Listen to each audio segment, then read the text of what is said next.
Welcome to special analysis. నేను రమా మండవ. ఈరోజు అనాలిసిస్లో భాగంగా మనం తీసుకోబోతున్న టాపిక్ ఏంటంటే, ఈరోజు అనాలిసిస్కి నేను ఒక టైటిల్ పెట్టినాను. ఆ టైటిల్ చూసినట్లయితే, ఇక ఏ ఎన్నికల్లోనైనా జగన్ అధికారంలోకి రావడం కష్టం, బాంబు పేల్చిన ఉండవల్లి అని చెప్పేసి నేను టైటిల్ పెట్టాను. నిజంగా ఈరోజు ఉండవల్లి దెబ్బకు వైఎస్ఆర్సీపీ విలువెల్లాడిపోతోంది. ఎలాగైతే మావిగన్ అనే పేరుతో కొత్త రాష్ట్ర రాజధాని అని చెప్పి జగన్మోహన్ రెడ్డి ప్రకటించిన తర్వాత మొత్తం రాష్ట్రాన్ని దాటి ఈరోజు దేశ స్థాయిలో, జాతీయ స్థాయిలో మీడియా కూడా జగన్మోహన్ రెడ్డి ట్రోల్ చేస్తూ ఉంది. ఏ స్థాయిలో జగన్మోహన్ రెడ్డి ఈ విషయంలో ఇరుకుని పడ్డారో కూడా అందరికీ తెలిసిందే. ఈ దెబ్బకే జగన్మోహన్ రెడ్డి డిఫెన్స్లో పడతా ఉంటే ఆ పార్టీ నేతలంతా కూడా తల్ల గోడకేసి కొట్టుకుంటా ఉన్నారు. నిజంగా ఇది వినడానికి కామెడీ లాగా ఉందేమో కానీ ఆ పార్టీలో నేతలంతా నిజంగా సఫికేషన్ ఫీల్ అవుతున్నారు. జగన్మోహన్ రెడ్డి తీసుకున్న నిర్ణయాలు, ఈయన ఒక మాట అనేసి ప్రెస్ మీట్లో వెళ్ళిపోతారు, తర్వాత వెనక ఏం జరుగుతుంది వాళ్ళు దాన్ని మోయలేక చేస్తూ ఉన్నారు. ఈరోజు వాళ్ళు తిట్టించుకుంటూ ఉన్నారు. మొత్తం సోషల్ మీడియా అంతా హోరెత్తిపోతూ ఉంది. దాన్ని మళ్ళీ ప్యారలల్గా ఆ స్థాయిలో ప్రమోట్ చేసుకుంటూ ఉన్నారు వాళ్ళ మీడియాలో. జగన్ తీసుకొచ్చిన మావిగన్ మీదే దేశం మొత్తం చర్చ జరుగుతుందని చెప్తా ఉన్నారు. అదొక టైప్ ఆఫ్ మెంటల్ ఇల్యూజన్. అది నేను చాలాసార్లు చెప్పాను. అది పక్కన పెడితే ఈరోజు ఈ చర్చ ఒకవైపు ఇంత డిఫెన్స్లో ఉంది పార్టీ. ఆ పార్టీ నేతలు కూడా అసలు ఉండాలా, ఈ పార్టీలో వెళ్ళిపోవాలా అని కొంత చర్చలో ఉన్నారు. చాలామంది అసలు జగన్మోహన్ రెడ్డిని నిలదీయాలి, వెళ్ళి మనం ఇట్లా ఎట్లా మాట్లాడతాడు ఈయన ఒక విధానపరమైన నిర్ణయాలు లేకుండా అనేది చాలా సీరియస్గా జరుగుతున్న చర్చ ఆ పార్టీలో. ఇంకా కొంతమంది అయితే అసలు ఈ మావిగన్ అనే దాని మీద ఈ స్క్రిప్ట్ ఇచ్చింది ఎవడు, అసలు ఇది రాసి ఇచ్చింది ఎవడు, వాడిని పట్టుకొని కొట్టాలన్నట్టున్నారు. అంత సీరియస్ చర్చ ఉంది ఈరోజు ఆ పార్టీలో. ఇదే సమయంలో మూలిగే నక్క మీద తాటికాయ పడ్డట్టుగా ఉండవల్లి అరుణ్ కుమార్ చాలా సీరియస్ కామెంట్స్ చేశారు. ఎంత సీరియస్ కామెంట్స్ చేశారంటే, ఇక ముందు జగన్మోహన్ రెడ్డి అధికారంలోకి రావడం కష్టమే, పర్టికులర్లీ రేపటి ఎన్నికల్లో 29 ఎన్నికల్లో జగన్మోహన్ రెడ్డి అధికారంలోకి రావడం కల్లా అని తేల్చేశాడు ఆయన. ఇది నిజంగానే నేను చెప్పినట్టు మూలిగే నక్క మీద తాటికాయ పడ్డట్టే. ఇది ఇక్కడ ఉండవల్లి అరుణ్ కుమార్ ఎప్పుడు కూడా జగన్మోహన్ రెడ్డి మీద తనకున్న ప్రేమని దాచుకోవడానికి ఎప్పుడూ ట్రై చేయలే. ఆయన ఎప్పుడూ జగన్మోహన్ రెడ్డిని ప్యాంపర్ చేస్తూనే వచ్చారు. వైఎస్ రాజశేఖర రెడ్డి అంటే ఆయన సన్నిహితుడు, ఉండవల్లికి ఎంపీని కూడా చేశారు. అలాంటి వ్యక్తి మీద ప్రేమ ఉండడమో సాన్నిహిత్యం కూడా ఉండేది చాలా వైఎస్ రాజశేఖర రెడ్డి. అది సహజమే వైఎస్ రాజశేఖర రెడ్డి మీద ప్రేమ ఉందంటే. అలాంటి ఉండవల్లి వైఎస్ రాజశేఖర రెడ్డి చనిపోయిన తర్వాత ఏదైతే కిరణ్ కుమార్ రెడ్డిని తగులుకున్నారో, ఆ రోజు ఏదైతే సమైక్యాంధ్ర పేరుతో ఎవరైనా ప్రపంచంలో రాష్ట్రం విడిపోయిన తర్వాత, 2 రాష్ట్రాలు ఏర్పడిన తర్వాత సమైక్యాంధ్ర పేరుతో పార్టీ పెడతారా? పెట్టించారు. వీళ్ళే తీసుకున్నారు చుండ్రు శ్రీహరి దగ్గర నుంచి. ఆ రోజు అది అటర్ ఫ్లాప్ షోగా మిగిలింది. కిరణ్ కుమార్ రెడ్డి రాజకీయ జీవితానికి ఇలాంటి వాళ్ళంతా తలా ఒక చెయ్యేశారు నాశనం చేయడానికి. సో అలా అయిపోయిన తర్వాత ఉండవల్లి అరుణ్ కుమార్ అప్పటి నుంచి సైలెంట్గానే ఉండిపోయారు. అయితే ఎప్పటికప్పుడు ఆయన లాయర్ కాబట్టి రాష్ట్ర విభజన సందర్భం కానీ ఇలాంటి సందర్భాలు ఏ వచ్చినా, ఆ అంశం గురించి మాట్లాడేటప్పుడు వచ్చినా ఆల్రెడీ ఆయన కేసు ఫైల్ చేసి ఉన్నాడు. ఎప్పుడు కూడా వార్తల్లో ఉంటానే ఉంటారు. ఇప్పటికీ రాష్ట్ర విభజన అసంబద్ధం అని మాట్లాడుతూ ఉంటారు మీడియా ముందుకు వచ్చి. మరి ఇన్నిసార్లు మాట్లాడే ఉండవల్లి ఏ రోజైనా జగన్మోహన్ రెడ్డి అడిగారా, ఒక కేసు వేయరా బాబు, నువ్వు రాష్ట్ర విభజన జరిగింది అసంబద్ధం అని చెప్పేసి? ఎప్పుడు అడగరు ఆయన. అదే మాట్లాడుతూ ఉంటారు. బీజేపీని డిమాండ్ చేస్తాడు, కాంగ్రెస్ని డిమాండ్ చేస్తాడు, టీడీపీని డిమాండ్ చేస్తాడు, జగన్మోహన్ రెడ్డిని మాత్రం డిమాండ్ చేయడు. ఎందుకంటే జగన్మోహన్ రెడ్డి సీక్రెట్ సలహాదారుడు కాబట్టి.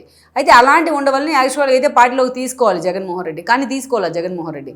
తన తండ్రికి ఎవరైతే క్లోజ్ అసోసియేట్స్గా ఉంటారో, ఒక కేవీపీ కానీ, అదేవిధంగా ఒక సూర్యుడు కానీ, అదేవిధంగా ఒక సాయి ప్రతాప్, అదేవిధంగా ఒక ఉండవల్లి, ఇలాంటి వాళ్ళని ఎవరిని కూడా జగన్మోహన్ రెడ్డి దగ్గరికి కూడా రానివ్వలేదు. దూరం పెట్టే ప్రయత్నం చేశారు.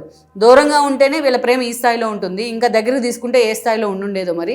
సో మొత్తానికైతే జగన్మోహన్ రెడ్డిని నెత్తిన పెట్టుకుని ఊరేగేవాళ్ళు వీళ్ళంతా. నిజంగా ఆ స్థాయిలో జగన్మోహన్ రెడ్డి వాళ్ళని ప్యాంపర్ చేస్తే. జగన్మోహన్ రెడ్డి దూరం పెట్టినా సరే ఉండవల్లి ఎప్పటికప్పుడు, గతంలో మనం చూసాం 14 నుంచి 19 దాకా టీడీపీ అధికారంలో ఉంటే ఆయన రాష్ట్రంలో దొరికే మద్యం బ్రాండ్లు కూడా మీడియా ప్రెస్ మీట్లో పెట్టి మరీ చంద్రబాబు నాయుడిని టార్గెట్ చేసేవాళ్ళు.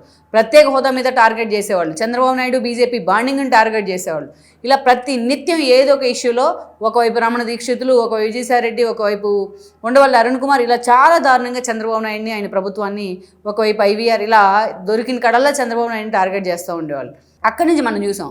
అయితే ఇలాంటి చర్చ జరిగింది ఆయన గురించి 2019 ఎన్నికల ముందు వైఎస్ఆర్సీపీలోకి వెళ్తారు అని. జగన్మోహన్ రెడ్డికి ఆయనకి సన్నిహిత సంబంధాలు ఉన్నాయని నేను అనుకోవట్లేదు. ఉన్న జగన్మోహన్ రెడ్డి ఆయన పిలిచి కూర్చోబెట్టుకొని ప్యాంపర్ చేస్తారని నేను అనుకోలేదు. 2019 ఎన్నికలకు ముందు అట్లా చర్చ జరిగినా అది కేవలం చర్చల వరకే మిగిలిపోయింది. ఇక 2019లో జగన్మోహన్ రెడ్డి అధికారంలోకి వచ్చిన తర్వాత ఏనాడు జగన్మోహన్ రెడ్డికి ఒక మాట కూడా వ్యతిరేకంగా మాట్లాడలేదు ఆయన. ఏదో మద్యం బ్రాండ్ల వ్యవహారంలో 1-2 సార్లు మాట్లాడారు, కానీ అది కూడా గట్టిగా ఎక్కడ మాట్లాడితే జగన్మోహన్ రెడ్డి తన్ను కూడా తీసుకెళ్లి లోపలేస్తారేమో నేను భయంతో జస్ట్ అలా టచ్ చేసి వదిలేసేవాళ్ళు అంతే. అలాంటి ఉండవల్లి జగన్మోహన్ రెడ్డికి సీక్రెట్ సలహాదారు. ఆయన ఎప్పుడు కూడా సలహాదారుగానే ఉంటూ వచ్చారు. ఈ మధ్య కాలంలో కూడా మొన్నటి ఎన్నికల్లో ఆయన అధికారానికి దూరమైన తర్వాత ఆయన్ని ఉండవల్లిని తీసుకొచ్చి సలహాదారుగా పెట్టుకోబోతున్నారు, ఉండవల్లికి పార్టీలో కీలక బాధ్యతలు ఇస్తున్నారు అని కూడా ప్రచారం జరిగింది. అయితే ఆ యాక్షన్ ప్లాన్ మాత్రం ఇంకా జగన్మోహన్ రెడ్డి రూపొందించలేదని అనుకోవాలి. మరి ఈ విషయంలో ఉండవల్లికి జగన్మోహన్ రెడ్డి అంటే కోపం ఉందో మరి ఇంకేమో తెలియదు, కానీ లేటెస్ట్గా ఆయన మీడియా ముందుకు వచ్చే ప్రయత్నం చేశారు. ఇక ముందు జగన్మోహన్ రెడ్డి అధికారంలోకి రావడం కల్లా అని చెప్పేశారు. ఎందుకు చెప్పారు, ఏ కంటెస్ట్లో చెప్పారు అంటే, జగన్మోహన్ రెడ్డి అమరావతి రాజధానికి గెజెట్ నోటిఫికేషన్ ఇస్తున్న సమయంలో 2 ఉభయ సభల్లో ఇటు రాష్ట్రంలో అసెంబ్లీలో తీర్మానం జరిగినా జగన్మోహన్ రెడ్డి గారు హాజరయ్యారు. ఆయన ఎమ్మెల్యేలు కూడా వెళ్ళలేదు. దెన్ పార్లమెంట్లో ఆయన ఎంపీలు వెళ్ళినా, 2 సభలకి ఎంపీలు వెళ్ళినా దాన్ని బాయ్కాట్ చేయడం జరిగింది. మొత్తం దేశవ్యాప్తంగా ఉన్న అన్ని పార్టీలు కలిసి అమరావతి రాజధాని ఏకైక రాజధాని అనే తీర్మానానికి మద్దతు ఇస్తే, ఈరోజు జగన్మోహన్ రెడ్డి మాత్రం ఆ ఇష్యూని సొంత రాష్ట్రానికి చెందిన నేత అయ్యింది దాన్ని బాయ్కాట్ చేశాడు. అదే ఒక వింత, అదే ఒక చర్చ జరుగుతోంది. అదే నెగిటివిటీని పెంచింది జగన్ మీద. బట్ ఇదే సమయంలో మళ్ళీ మావిగన్ అని చెప్పేసి ఇంకొత్త రాజధాని పేరు చెప్పడం, అది మొత్తం ట్రోలింగ్ ఐటమ్గా మారింది. జగన్మోహన్ రెడ్డి కూడా ట్రోలర్స్కి ఈరోజు ఒక బిగ్గెస్ట్ ఎసెట్గా మారాడు ఈ విషయం ద్వారా.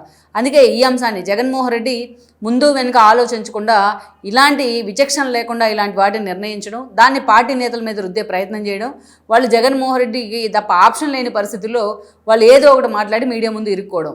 సో ఇదంతా ఉండవల్లి మీడియా ముందు మాట్లాడే ప్రయత్నం చేశారు. ఒక ఛానల్కి ఇంటర్వ్యూ ఇస్తూ ఆయన ఈ బాంబ్ బ్లాస్ట్ చేసే ప్రయత్నం చేశాడు. సో ఇలాగే ఉంటే జగన్మోహన్ రెడ్డి ఇలా వింత వింత నిర్ణయాలు తీసుకుంటూ ఉంటే, ఈ అమరావతి లాంటి ఒక ఇష్యూ చాలు జగన్మోహన్ రెడ్డిని నాశనం చేయడానికి, ఈ మావిగన్ అనే ఒక కాన్సెప్ట్ చాలు జగన్మోహన్ రెడ్డిని అధపాతాలని తొక్కేయడానికి. సో ఇప్పట్లో ఆయన అధికారంలోకి వచ్చే అవకాశమే లేదు. 2029లో పర్టికులర్లీ కూటమి నుంచే ఎలక్షన్కి వెళ్ళే అవకాశం ఉంటుంది. ఆ 3 పార్టీలు కలిసి కూటమే వాళ్ళకి బలం, జగన్మోహన్ రెడ్డికి బలహీనత అదే కాబోతోంది. సో జగన్మోహన్ రెడ్డి అధికారంలోకి వచ్చే ప్రసక్తే లేదని చెప్పి ఉండవల్లి తేల్చి చెప్పేశారు. మొత్తానికి అటు ఉండవల్లి తమకు మంచి సలహా ఇచ్చారా, ఈ స్థాయిలో తమను శపించాడా అర్థం కాక ఈరోజు వైఎస్ఆర్సీపీ నేతలు అయితే తల్లబట్టుకుంటా ఉన్నారు. సో ఇలా ఉండవల్లి లాంటి వాళ్ళు అప్పుడప్పుడు ఇలాంటి వాస్తవాలు చెప్తా ఉంటే అది జనానికి కూడా వాళ్ళ మీద కొంత సాఫ్ట్ కార్నర్ ఏర్పడే అవకాశం ఉంటుంది. ఈ వీడియో మీకు నచ్చినట్లయితే please share, like and subscribe